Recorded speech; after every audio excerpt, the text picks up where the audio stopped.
नमस्कार दोस्तों लगभग 7 माह पूर्व मैंने हनुमान चालीसा से संबंधित एक वीडियो प्रस्तुत किया था कि आखिर हमें हनुमान चालीसा का पाठ करने से पूरा लाभ क्यों नहीं मिल पाता। ऐसा क्या है जिसके कारण हमारा पाठ पूरा परिणाम देने में असमर्थ रह जाता है और उस कमी को कैसे दूर करें। दोस्तों, मेरी अपेक्षाओं से बहुत अधिक प्रेम आप सभी ने उस वीडियो को दिया है और मात्र 7 माह के भीतर 10 लाख से भी अधिक मित्र उस वीडियो को देख चुके हैं। इसी समय में मुझे अनेकों मेल और कमेंट्स प्राप्त हो रहे थे कि मैं हनुमान चालीसा का अर्थ बताने का प्रयत्न करूं। दोस्तों, मैं बहुत अधिक ज्ञानी व्यक्ति नहीं हूं। मैंने जो कुछ भी सीखा है, थोड़ा बहुत पढ़ा है, जाना है, सब कुछ आप ही लोगों के साथ इसी समाज से सीखा है। पर हनुमान चालीसा को पढ़ते वक्त जो भाव मेरे मन में उत्पन्न हुए, उन भावों के आधार पर मैं अपने अर्थ आज आपके सामने प्रस्तुत कर रहा हूँ।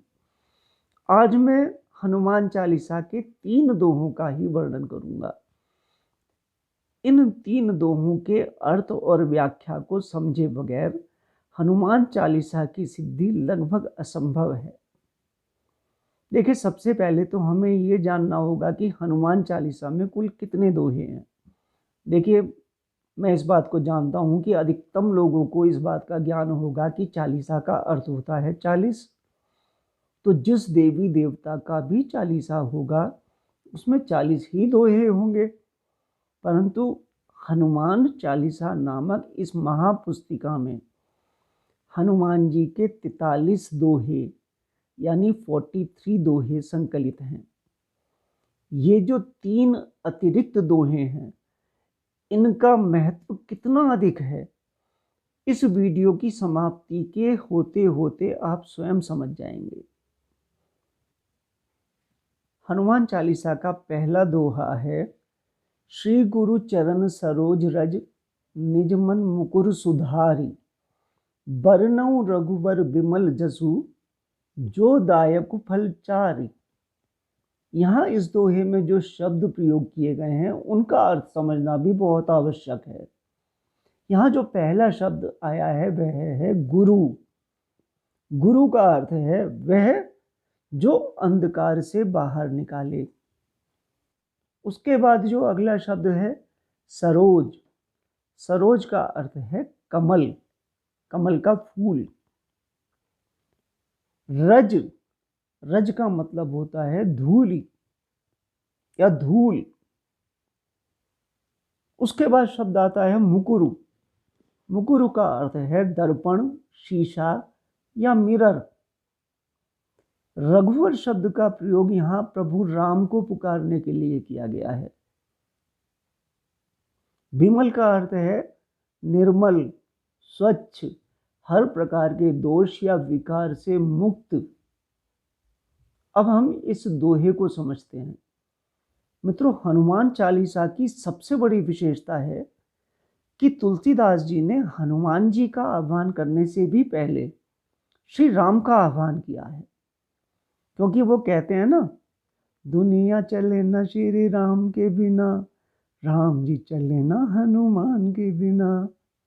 यानी कि जहाँ कहीं पर भी राम होंगे वहाँ हनुमान जी की उपस्थिति तो अनिवार्यतः होगी ही होगी।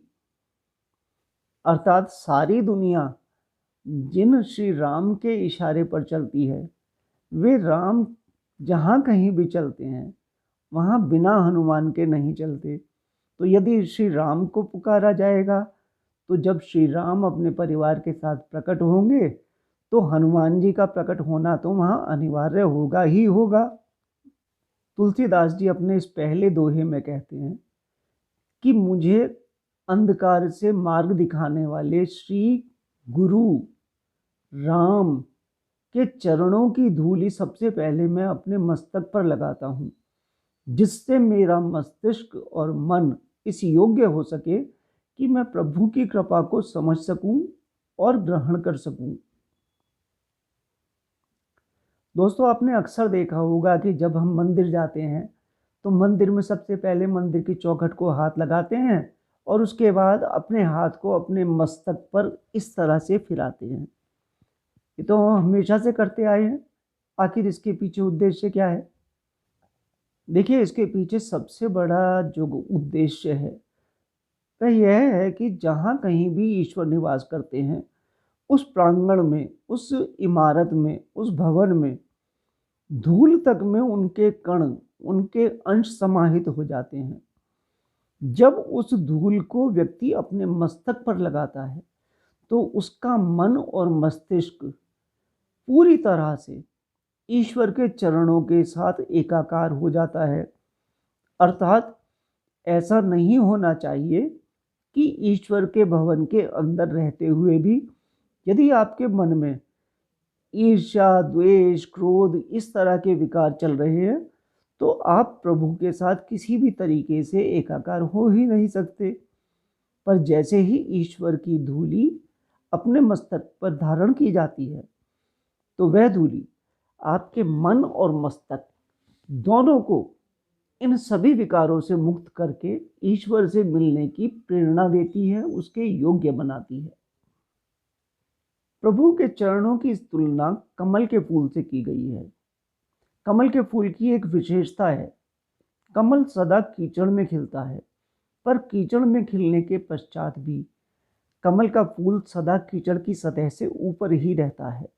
यदि किसी कारण से कीचड़ का स्तर ऊंचा होने लगे तो कमल की नाल अर्थात तना जिस पर कमल का फूल टिका रहता है वह भी अपने आप को इस तरीके से बढ़ा लेता है कि हर दशा में कमल का फूल उससे ऊपर ही रहे, अर्थात कीचड़ से ऊपर ही बना रहे।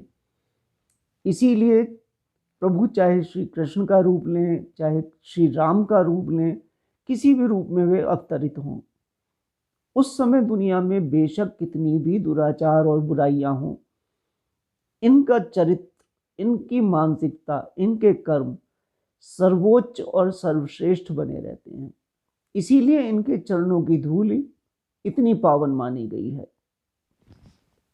देखिए, दर्पण की एक और विशेषता भी है। दर्पण पर जब प्रकाश पड़ता है तो दर्पण स्वयं तो आलोकित होता ही है। उस दर्पण का मुख यदि किसी अंधेरे कोने की ओर कर दिया जाए तो वह अंधेरा कोना भी प्रकाशित या आलोकित हो जाता है। इसी प्रकार यदि कोई भक्त अपने मन में अपने दर्पण को स्वच्छ कर ले तो प्रभु की कृपा जब उसको मिलती है तो न केवल वह अतीव सुख से भर जाता है, उसके पास आने वाले प्रत्येक व्यक्ति को भी एक अलग प्रकार के सुख, निडरता और साहस की अनुभूति होती है जो पहले या अन्यत्र कहीं और नहीं होती। उसका सबसे बड़ा कारण यही है कि भक्त का स्वयं का मन ईश्वर की कृपा से आलोकित हो चुका है। इसके पश्चात तुलसीदास जी कहते हैं कि मन को पावन करने के पश्चात अब मैं प्रभु राम का स्मरण करता हूँ जो 4 फलों को देने वाले हैं। जिन 4 फलों के विषय में श्री तुलसीदास जी ने लिखा है उनकी व्याख्या विद्वानों के द्वारा धर्म, अर्थ, काम और मोक्ष के रूप में की गई है। पर मैं जब जब हनुमान चालीसा पढ़ता हूँ तब तब मुझे ऐसा एहसास होता है कि शायद संभवतः तुलसीदास जी ने जिन 4 फलों की इच्छा व्यक्त की है उनका वर्णन उन्होंने अगले दोहे में किया है। अब ये वर्णन मेरी भावनाओं के अनुरूप है तो ये पूरी तरह आप पर निर्भर है। आप किसी भी भावना को स्वीकार कर सकते हैं, किसी भी भावना के अनुरूप ईश्वर की आराधना कर सकते हैं। तो अगला दोहा है, बुद्धिहीन तनु जान के सुमरऊं पवन कुमार, बल बुद्धि विद्या देहु मोही, हरहु कलेश विकार। इस दोहे का प्रारंभ ही एक बड़ी गहरी बात से होता है। तुलसीदास जी शुरुआत में ही अपने आप को बुद्धिहीन घोषित करते हैं। बुद्धिहीन तनु जानिके सुमिरऊं पवन कुमार। देखिए, अगर आप गंगा जल लेने जाएं और आपका कलश पहले से ही भरा हो, तो क्या आप उस कलश में गंगा जल ग्रहण कर पाएंगे? आपका कलश जितना भी अधिक खाली होगा, उतना ही अधिक मात्रा में आप गंगा जल ग्रहण कर पाएंगे। तो यदि कोई व्यक्ति ज्ञानी के रूप में ईश्वर की शरण में जाता है, तो वह प्रभु की स्तुति करने के पश्चात भी कई बार उस ज्ञान, उस कृपा को हासिल नहीं कर पाता जिसकी वह आकांक्षा लेकर जाता है।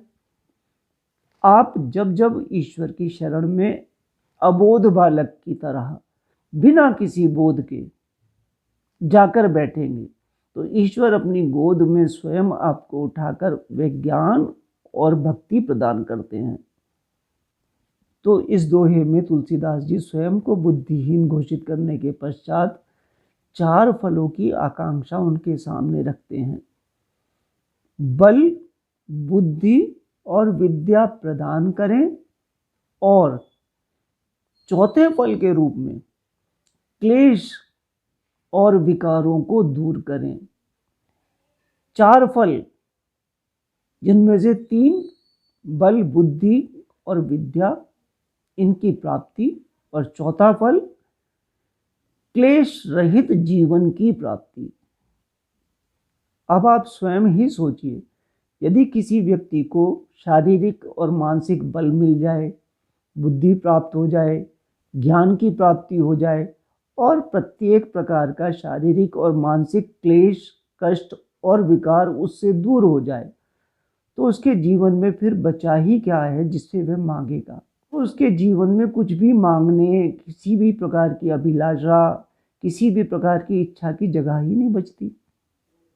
अब हनुमान चालीसा के समापन के समय जो 43वां दोहा है, उसकी बात करते हैं। पवन तनय संकट हरन, मंगल मूर्ति रूप, राम लखन सीता सहित, हृदय बसहु सुरभूप। यहाँ तनय का अर्थ होता है पुत्र। तो यहाँ तुलसीदास जी कहते हैं कि हे प्रभु, अब जबकि मैं 40 दोहों के द्वारा आपकी स्तुति कर चुका हूँ, मैं जानता हूँ कि मैं आपके साथ एकाकार हो चुका हूँ, मैं ये भी जानता हूँ कि अब आप संपूर्ण राम दरबार के साथ मेरे हृदय में स्थित हैं, तो मैं असीम सुख, शांति और साहस का अनुभव कर रहा हूँ। पर तब क्या होगा जब मैं इस हनुमान चालीसा की समाप्ति करके उठ जाऊँगा? तो इसीलिए तुलसीदास जी कहते हैं कि हे पवन तनय, हे पवन पुत्र हनुमान, संकट हरण, यानी कि जो हर प्रकार के संकट को हरने वाले हैं, मंगल मूर्ति, जिनका रूप सुख देने वाला, शोभायमान है, ऐसे हनुमान सदा श्री राम परिवार के साथ मेरे हृदय में निवास करते रहें, जिससे मेरा पूरा जीवन प्रभु की भक्ति, सुख, शांति और साहस के साथ ही व्यतीत हो। मैं समझता हूँ कि यह व्याख्या आपको अच्छी लगी होगी। अगर ऐसा होता है तो मैं आपका और ईश्वर का हृदय से आभारी रहूँगा। एक बात अवश्य कहना चाहूँगा मित्रों, यदि हो सके, अगर आपको यह व्याख्या अच्छी लगी हो तो एक छोटा सा कमेंट वीडियो के अंत में अवश्य कर दें। इसके लिए मैं आपका अग्रिम में ही आभार व्यक्त कर रहा हूँ। तो नमस्कार दोस्तों, इस वीडियो में यहीं तक। जय श्री राम, जय श्री हनुमान बाबा, जय श्री राम दरबार। ओम।